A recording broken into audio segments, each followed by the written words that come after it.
L'Institut d'Investigació Tèxtil i Cooperació Industrial Intexter del campus de la UPC de Terrassa ha creat una màquina per produir nanofibres tèxtils, la primera amb tecnologia espanyola. Estats Units, Alemanya i Japó en tenen aquesta capacitat, però el prototip de la UPC inclou un software de disseny propi. Fins ara el procés era manipulat manualment.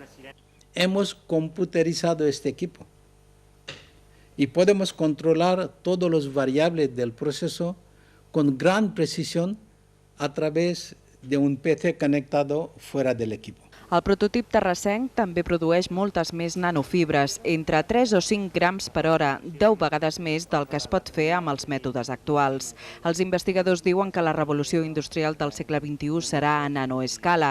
Aquestes petites partícules d'una bilionèsima part d'un metre no tenen les mateixes propietats que el material original. Per exemple, un cristall de sucre no és dolç ni una nanopartícula d'or és groga. La nanotecnologia es pot aplicar a moltes indústries, cosmètica, aeroespacial, química o electrònica. En la tèxtil, les nanofibres poden significar el futur d'aquest sector. Pero debemos buscar nuevas aplicaciones de los textiles para dar un super valor añadido. Yo no diré solamente valor añadido, super valor añadido a través de nanotecnología. Així es poden aconseguir tèxtils resistents a les taques, que no es mullin, autorrentables, antibacterians o que portin calor o fred.